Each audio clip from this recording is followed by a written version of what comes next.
신약성경 에베소서 5장 8절 말씀 우리 한 목소리로 함께 봉독합니다. 너희가 전에는 어둠이더니 이제는 주 안에서 빛이라. 빛의 자녀들처럼 행하라. 아멘. 할렐루야. 하나님의 은혜가 오늘 이 밤에 우리 금요 심야는 아니군요. 금요 기도에 나오신 우리 믿음의 가족들을 축복합니다. 전에 보통 8시 반, 옛날에는 또 이 라떼가 돼버리는데, 정말 오래전에는 11시에 모여가지고 12시까지 집회하고 떡국 먹고 라면 먹고 또 막 새벽 2시 막 3시까지 그렇게 금요 심야 기도를 했던 그런 전설이 있습니다. 요즘에 많이 사라졌죠. 아마 요즘에 그렇게 한다 그러면은 나올지 모르겠습니다. 하지만은 이 금요일은 우리가 기도하는 그런 시간입니다. 그리스도를 모시지 않은 인간의 마음은 어둠입니다. 예수님이 그 마음을 찾아가실 때 얼마나 놀라운 변화가 일어날까요? 어두움에 빛이 비추인 것이죠.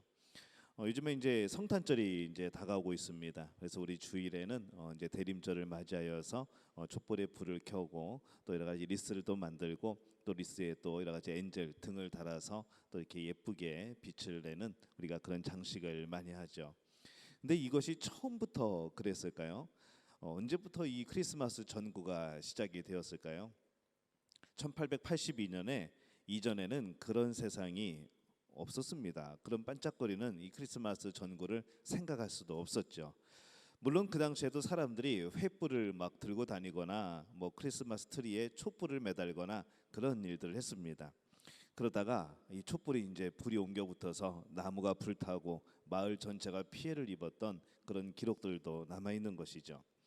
이 토마스 에디슨이 전구를 발명하고 이 동료 에드워드 존슨이라는 사람이 이 크리스마스 전구를 이제 만들기 시작합니다. 그것을 발명한 이후에야 비로소 이제 미국의 가정에서 이제 그 빛이 반짝거리기 시작한 거죠. 에디슨이 전구를 만들 때는 반짝거리지는 않았습니다. 하지만 그의 동료가 이 에드워드 존슨이 이제 바이메탈, 이게 떨어졌다 붙었다 하는 전구를 만들면서 드디어 그 등이 이제 꺼졌다 켜졌다를 하기 시작한 것이죠. 이 존슨의 식구들이 그 해의 크리스마스 장식을 하는 동안에 그는 모든 에너지를 쏟아 부어서 이 80개의 작은 그런 휘황찬란한 그런 전구를 한 줄을 만들어냅니다. 여러 개를 만든 것도 아니고, 우리가 작은 전구라고 말했지만 그 당시에 작은 전구가 얼마나 컸겠습니까? 요즘에 보는 그런 전구가 아니라 주먹만한, 웬만한 야구공보다 더 큰 그런 전구였죠. 그 전구들 80개를 만들어서 한 줄에 매달았던 겁니다. 그것이 반짝반짝하였을 때 사람들이 얼마나 즐거워하고 기뻐했는지 굉장히 우리가 상상도 안 되는 것이죠. 이 색전구가 창문에서 빛을 내자 이 줄지어 서 있던 구경꾼들이 그 창밖에서 그것이 불이 들어오기만을 기다리던 많은 구경꾼들이 환호성을 지르기를 시작합니다. 얼마나 신기했을까요? 요즘에 크리스마스 트리에 불 들어오는 거 보면은 요즘에도 사람들이 이렇게 와 하면서 환호성을 지르는데, 그 당시에 그 전구 자체는 굉장한 기사거리였고 사람들의 그런 놀람의 대상이었을 겁니다. 신문사들마다 전국에 이 소식을 전했고 기자들이 몰려와서 취재를 했고 그 80개의 크리스마스 전구 한 줄에 그렇게 기사가 나갔던 적이 있습니다. 이 크리스마스 전구가 금방 상용화되지는 못했습니다. 왜냐하면 모든 가정에 전기가 충분히 들어온 것은 또 아니기 때문에 그랬던 것이죠. 가격도 만만치 않았죠. 그래서 이 존슨이 개발한 전구 한 줄의 가격은 당시에 정말 1880년도에 $100를 훌쩍 넘겼던 겁니다. 굉장히 비싼 가격인 것이죠. 당시 일부 미국인들의 연봉보다 큰 액수였습니다. 그러니 그게 기사가 될 만하죠. 그러나 점차 전기가 보급되면서 이 크리스마스 전구는 날마다 인기가 높아집니다. 1910년에 이 제너럴 일렉트릭사가 대량 생산을 하고 또 저가 보급이 가능해지게 되자 그때부터 조금씩 이 크리스마스 때, 이 성탄절에는 드디어 껌뻑이는 그런 전등들이 장식이 되기 시작했습니다. 요즘에는 너무나 싼 가격에 전구를 살 수 있습니다. 이제는 일반 전구가 아니라 LED 등을 사죠. 거의 10,000루피아 정도밖에 안 합니다. 그냥 그 정도에 제가 살 수 있는 것이죠. 이 빛을 보면서 우리는 항상 굉장히 환호성을 지르고 빛이 갑자기 들어오면 좋아하고 괜히 기뻐하고 그럽니다. 근데 이 빛만큼 예수 그리스도의 사명을 잘 설명해주는 잘 표현해주는 아마 그런 것은 또 없을 겁니다. 구약 성경에서 이 성소의 금촛대는 우리에게 오실 메시아가 바로 이스라엘의 빛 되심을 상징하는 그런 촛대였습니다. 예수 그리스도를 상징하는 것이죠. 또 선지자 이사야는 이사야서 9장 2절 또 6절에 그분의 오심에 대해서 이렇게 말씀을 합니다. 2절에 보면은 흑암에 행하던 백성이 큰 빛을 보고 사망의 그늘진 땅에 거주하던 자에게 빛이 비치도다. 그리고 6절에는 이는 한 아기가 우리에게 낳고 한 아들을 우리에게 주신 바 되었는데 그의 어깨에는 정사를 메었고 그의 이름은 기묘자라 모사라 전능하신 하나님이라 영존하시는 아버지라 평강의 왕이라 할 것임이라 이렇게 말씀을 하죠. 또 복음서에서는 예수님이 스스로 무엇인가라고 말씀을 하는가 하면은 나는 세상의 빛이다라고 말씀을 합니다. 또 요한복음에 보면은 요한은 요한복음 1장 4절에서 이렇게 말씀을 하죠. 그 안에 생명이 있었으니 이 생명은 사람들의 빛이라 이렇게 말씀을 합니다. 이 말씀으로 요한복음을 시작하게 됩니다. 이 빛이 어떤 역할을 할까요? 우리가 참 많은 역할들을 하지만은 우리가 우선 생각해 볼 수 있는 것은 빛은 어두움을 파괴합니다. 사실 어떤 학자들은 그렇게 말을 합니다. 이 어둠이라는 것은 아예 존재가 없는 것이다라고 주장하기도 하죠. 그들의 관점에서 이 어둠은 무엇인가 하면은 빛이 없는 상태, 이것을 어둠이라고 말을 합니다. 근데 이것을 영적인 면으로 보면 조금 다릅니다. 이 영적인 면에서 어둠이라고 하는 것은 빛이 없는 상태가 아니라 바로 악한 영, 이 사탄의 세력이 있는 죄의 세력이 있는 그것을 바로 우리는 어둠이라고 표현을 하게 되는 것이죠. 그래서 그런 영적인 의미로 보면은 빛이 오면은 어두움은 사라지는 것이 아니라 도망가는 겁니다. 그리스도를 모시지 않은 인간의 마음은 어두움뿐이지만은 예수님이 그 마음에 찾아가실 때, 빛 대신 예수님이 그 마음에 찾아가실 때에는 그 심령에 얼마나 놀라운 변화가 나타나겠습니까? 이 선교사 스탠리 존스는 그래서 이렇게 말을 합니다. 그리스도를 만났을 때 마치 태양이 나를 집어삼킬 것 같았다라고 고백을 하죠. 그러니 사람들이 빛보다 어둠을 사랑하는 이 현실은 우리가 볼 때에 참 암울하고 안타까운 겁니다. 전에 교회에 재미있는 사건이 하나 있었습니다. 교회 그 언덕을 내려가면은 이제 길이 도로가 나오고 이제 2차선 도로이고 그 건너편에 뭐가 있는가 하면은 나이트 클럽이 하나가 있습니다. 지하에 있는데 그 나이트 클럽이 이 장사가 좀 잘 됐으면 좋겠는데 이 장사가 잘 안 됩니다. 그리고 1년에 한 번씩 주인이 바뀝니다. 계속 공사를 합니다. 조명 시설도 달고 뭐 더 뭐 화려하게 만들고 하는데 그냥 1년 지나면 여지없이 주인이 바뀌고 또 인테리어 공사를 하는 것이죠. 홍수가 또 비 많이 오면은 또 비가 새 가지고 공사를 하고 또 불도 났었고 여러 가지 그런 상황에 처했던 그런 나이트 클럽입니다.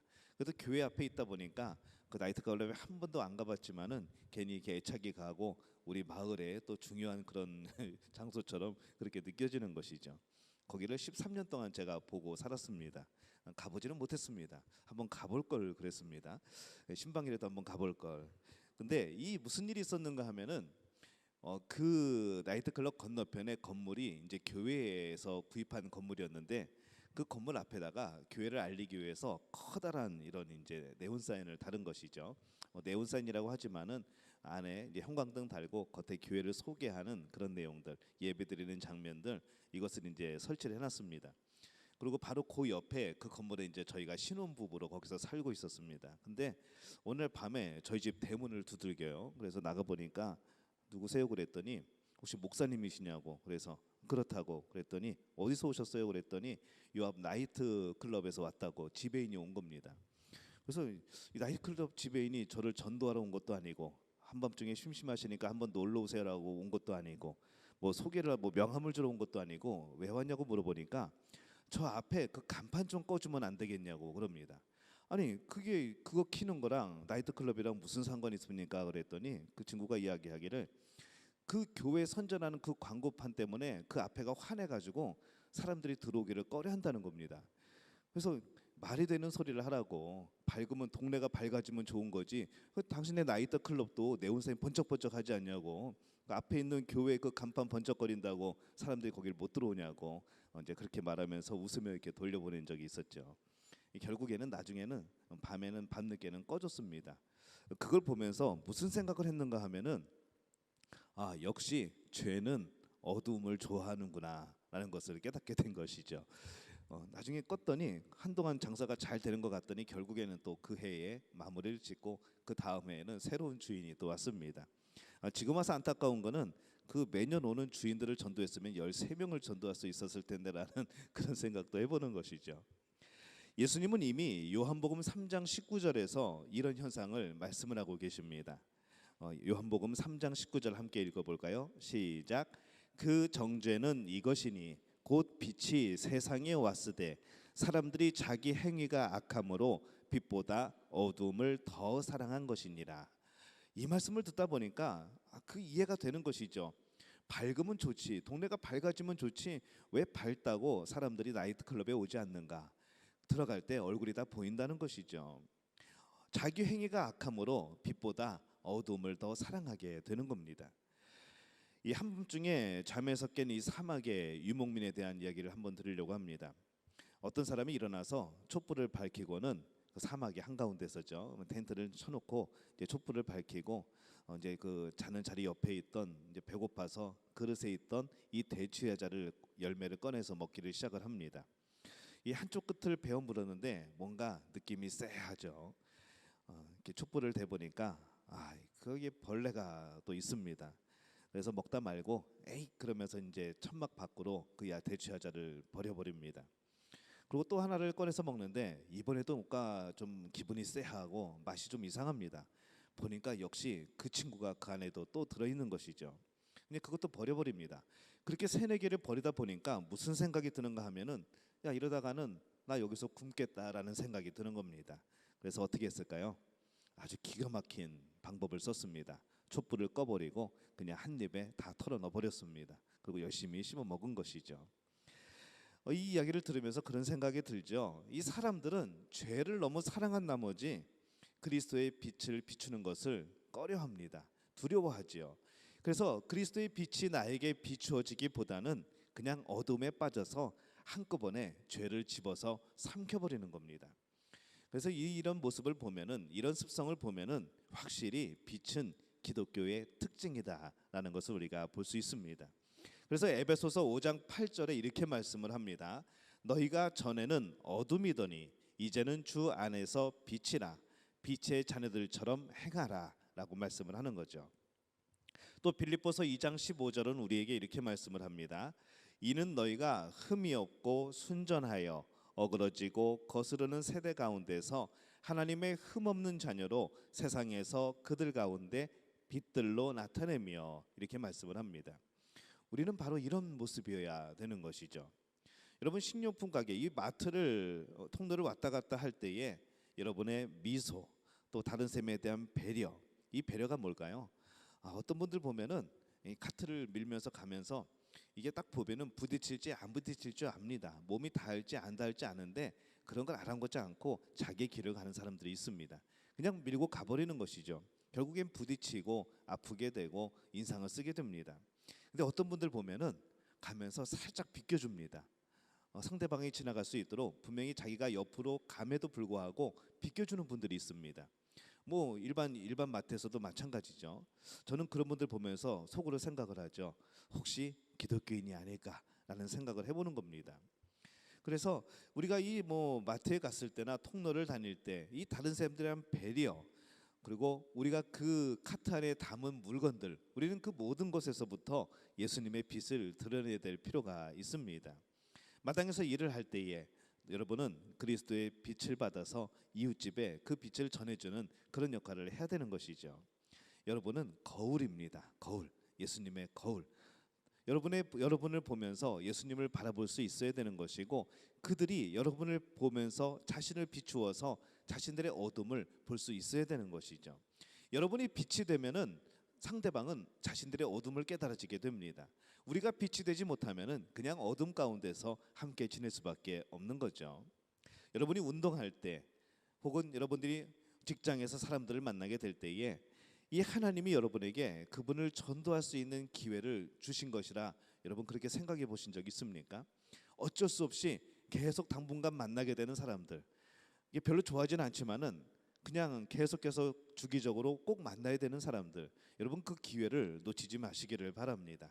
그분이 꼭 교회를 나오지 않아도, 그분이 복음을 거절해도 그것과 상관없이 꼭 반복되는 상황 속에서 만나는 분이 있다고 한다면은 한 번이라도, 단 한 번이라도 복음을 전해 보시기를 바랍니다.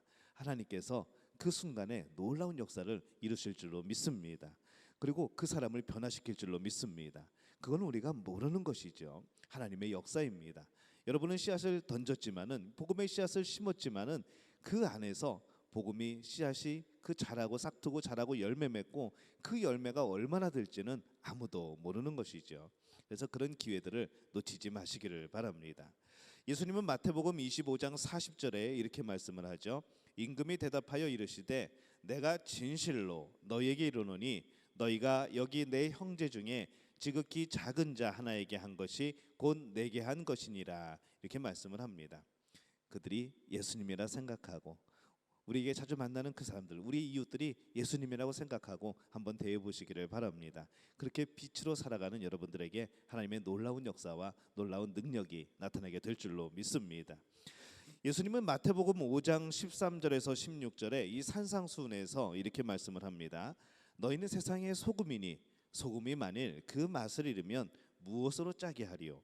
후에는 아무 쓸데없어 다만 밖에 버려져 사람에게 밟힐 뿐이니라. 너희는 세상의 빛이라.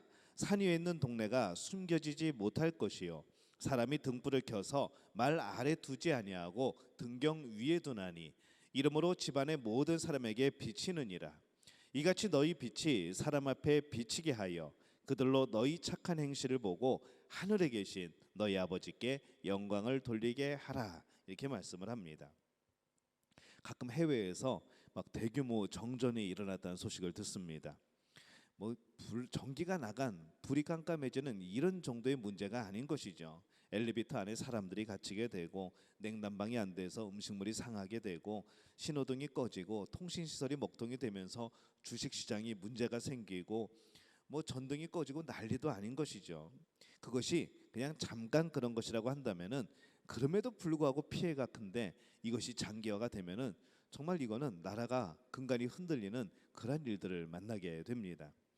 네, 영적인 의미에서도 이와 같은 사건들이 우리 주변에 많이 일어나는 것이죠. 대규모 영적인 정전이 우리에게 일어날 때가 있는 겁니다. 그것이 우리의 시대를 휩쓸어 가버리죠.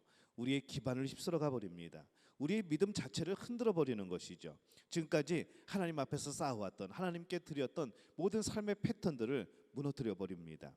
영적인 정전은 정말로 무서운 겁니다. 그래서 우리가 생각해 보게 되는 것이죠. 내가 지금 이 영적인 정전을 겪고 있지는 않은가? 우리가 이 코로나라는 상황 앞에서 우리는 자꾸 내 믿음조차도 깜빡거리는, 나는 분명히 예수님이 너희는 세상의 빛이라고 했는데 이 빛이 자꾸 정전이 되어버리는 그런 삶을 살고 있지는 않은가? 내가 비친 것조차도 잊어버리고 그냥 어둠에 묻혀서 어둠과 똑같이 그렇게 살아가고 있는 것은 아닌가? 이런 생각을 해보게 됩니다. 여러분들은 어떻습니까? 어떤 사람은 이 시골 산골 작은 마을에서 살았습니다. 거기서 자라나죠. 가로등이 많지 않았기 때문에 밤이 되면은 동네는 깊은 어둠에 잠깁니다. 창문 바로 옆에 있는 침대에 누워서 매일 밤 이 두 블럭이나 떨어진, 멀리 떨어져 있죠, 그곳에 이웃집 초인종의 희미한 빛을 보는 겁니다. 평소에는 보이지 않죠. 요즘과 같이 가로등이 있을 때는 그 빛은 보이지 않는 빛입니다. 하지만은 어둠 속에서는 정말 작은 빛들도 보이는 것이죠. 도심에서 볼 수 없었던 별들이 조금만 도심을 벗어나면은 정말로 수없이 하늘에 깔린 별들을 바라보게 됩니다. 그것이 보이기 시작하는 것이죠. 그래서 이 별을 좋아하는 사람들은 자꾸 빛이 없는 곳으로 갑니다. 산으로 들어가고 산 골짜기 사이에서 하늘을 바라보게 되고, 그러면은 그동안 우리 맨눈으로 볼 수 없었던 작은 빛조차도 너무나도 선명하게 보이는 겁니다. 그 빛이 우리의 모습은 아닐까 생각해 보는 것이죠. 아마 우리 알 겁니다. 유명한 그 인도주의자도, 이 세계적인 복음 전도자도, 이름 있는 그 설교자들도 우리는 아닐지 모릅니다. 우리는 그런 사람은 아닙니다. 하지만은 우리는 빛이라는 거죠. 우리가 아무리 거부하고 설마 내가 무슨 빛이냐고, 내가 이렇게 살아가는데 어떻게 빛이 될 수 있냐고 우리는 생각하지만은 예수님은 분명히 우리를 향하여서 너희는 세상의 빛이야라고 말씀을 하신 겁니다. 그리고 그분이 우리에게 말씀하시면서 너희들이 빛이 되어서 그 빛을 말 아래 숨기지 마, 등경 위에 두고 세상을 비춰라고 말씀을 하시는 것이죠. 이것은 권유가 아니라 명령입니다. 너희들은 빛이니까 빛을 비춰야 돼. 이제 세상을 비추는 빛은 바로 너희들이야라고 말씀을 하는 겁니다. 근데 우리가 이 주님의 명령대로 주님의 빛을 이 어두운 세상에 비추지 않는다면 이 세상은 어떻게 될까요? 계속 어둠 속에 있게 되는 것이죠. 빛이 역할을 하지 못하면 세상은 어둠 속에 있을 수밖에 없는 겁니다. 근데 여러분들은 우리들은 자꾸 무슨 생각을 하냐면 나는 빛이 아니라고 생각하는 것이죠. 내가 무슨, 나도 자꾸 깜빡거리는데, 나도 자꾸 어두워지는데, 나도 그냥 밝은 빛을 내지 못하는데 내가 무슨 빛이야 라고 생각을 합니다. 하지만 밝던 어둡던 빛은 빛인 겁니다. 우리가 비칠 때 세상은 밝아지게 되는 것이죠. 우리가 빛을 내지 못하면 이 세상은 어두워지게 되어 있습니다. 그러다 보니까 여러 가지 그런 사회 속에서, 세상 속에서 이런 어두움의 그런 뉴스를 듣다 보면은 좀 안타까운 생각이 들고 내 자신을 돌아보게 되는 그런 시간이 됩니다. 그 사람을 욕하기에 앞서서 정말로 내가 이 빛의 역할을 감당했는가? 내가 정말 이 사회 속에서 빛으로 살아갔는가? 우리 교회는 이 세상 속에서, 이 지역 사회에서 빛이 되었는가? 우리들도 저들과 똑같이 어둠 속에서 우리도 그냥 빛이 아닌 것처럼 그렇게 살아가지는 않았는가? 이런 생각을 해보게 되면서 우리 자신을 돌아보는 것이죠. 여러분들은 어떻습니까? 여러분들은 빛의 사명을 감당하고 있습니까? 오늘 어두움에 여러분의 빛이 비추고 있습니까? 여러분의 그 빛이 비추어졌을 때 그 어둠이 물러가고 사람들이 변화되고 빛 가운데로 나오게 됩니까? 그렇지 않다고 한다면 우리는 빛을 비추지 못한 겁니다. 우리의 정체성을 찾아야 되죠. 우리는 누구인가? 우리는 빛입니다. 예수님이 그렇게 명령하셨고 예수님이 그렇게 만들어 놓으셨습니다. 이미 하나님의 나라를 소유한 사람들이죠. 이미 천국의 백성이고 하나님의 자녀이고 이미 예수님의 명령을 듣고 그 사명을 가지고 이 땅을 살아가는 사람들입니다. 우리의 정체성, 빛입니다. 여러분 그것을 잊지 마시기를 바랍니다. 그래서 우리가 살아가면서 이 빛의 역할을 감당하는 것이 참 중요하고 참 우리의 사명인데 이런 것들을 잊는 순간들이 너무 많은 것이죠. 제 이름은 조광용입니다. 갑자기 뜬금없이 왜 제 소개를 하냐고요? 빛광자에 얼굴 용자를 써주셨으면 참 감사하겠는데 장명을 하실 때 빛광자에 용자를 썼습니다. 이 성경에서 용은 대부분 안 좋은 역할들을 하죠. 대부분 무슨 사탄이고 악령이고 막 그런 비유를 많이 합니다. 그래서 어느 순간에는 그냥 차라리 얼굴 용자를 해주시지, 그러면 빛나는 얼굴, 그러면 얼마나 좋아라고 생각을 합니다. 근데 재미있는 것은 하나님은 저를 보실 때 용용자, 얼굴 용자를 부르시는 것이 아니라 그냥 광용아라고 그대로 부르시는 것이죠. 제 이름이 어떻든 간에 상관없이 뭐 그 이름이 뭐 절에서 지어졌던 점쟁이가 지어졌던 상관없이 하나님은 우리의 이름을 그대로 불러주십니다. 그것이 우리의 이름이고 우리 그대로를 사랑하시는 것이죠. 만약에 제 이름을 만약에 이 세상에 유명한 그런 유명한 사람이 아니면은 대통령이 지어줬다고 한다면은 얼마나 자랑스럽겠습니까? 물론 대통령이 자랑스러워야 하겠지만은 얼마나 그것이 자랑스럽고 가문의 그런 좋은 또 그런 보석이 되겠습니까? 내 이름은 누가 지어줬어? 내 이름은 누가 지어줬어? 하다못해 어떤 분은 내 이름은 그 강남의 어떤 유명한 점쟁이가 지어줬다고 그렇게 자랑하시는 분들 제가 봤습니다. 물론 교회에서 그 얘기를 들었습니다. 그러면서 이게 무슨 일인가? 내가 어떻게 반응을 해야 될까? 막 그런 적도 있었습니다. 그러세요? 라고 반응을 보였지만은 참 씁쓸한 것이죠. 제 이름은 우리 부모님이 지어주셨습니다. 부모님이 지어주시고 그렇게 이제 교회를 안 다니실 때 지어주신 이름이라 용용자를 쓰신 것이죠. 근데 여러분의 이름을 하나님이 지어주셨습니다. 여러분의 이름을 예수님이 지어주셨습니다. 여러분의 이름을 왕 중에 왕 되신 분이 지어주신 것이죠. 뭐라고 지어주셨는가 하면은 빛이라고 지어주신 겁니다. 그래서 우리를 빛이라고 불러주시면서 이것이 너의 이름이야 라고 불러주시는 것이죠. 예수님이 말씀을 합니다. 너희는 세상의 빛이라. 이게 얼마나 귀한 이름입니까? 숨기고 싶은 이름이 아닌 것이죠. 이 이름은 예수님이 지어주신 이름이야. 우리 보러 소금이래, 우리 보러 빛이래. 이거 예수님이 지어주셨어. 천국의 주인 대신 예수님이 지어주신 이름이야. 우리는 이 이름을 자랑스러워해야 되는 것이죠. 여러분, 빛이 되지 않기 위해서 숨는 분 계십니까? 일부러 내 빛을 끄는 분들이 계십니까? 그러지 마시기를 바랍니다. 빛으로 이 땅을 살아가시기를 바랍니다. 빛이 비추이면은 빛이 사라지는 것이 아니라 어둠이 물러갑니다. 근데 우리는 늘 두려워하죠. 빛을 비추면은 내가 꺼질까 봐. 절대로 그런 일은 없습니다. 빛이 비추이면은 어둠이 물러가는 겁니다. 담대하게 이 세상에 빛을 비추시기를 바랍니다. 담대하게 여러분의 가정에 빛을 비추시기를 바랍니다. 여러분의 직장에, 여러분 사업장에 빛을 비추시기를 바랍니다. 주님께서 오늘 그 빛 가운데 놀랍게 역사하실 줄로 믿습니다. 이 복을 누리는 우리 믿음의 가족들이 되어지시기를 예수님의 이름으로 축원합니다.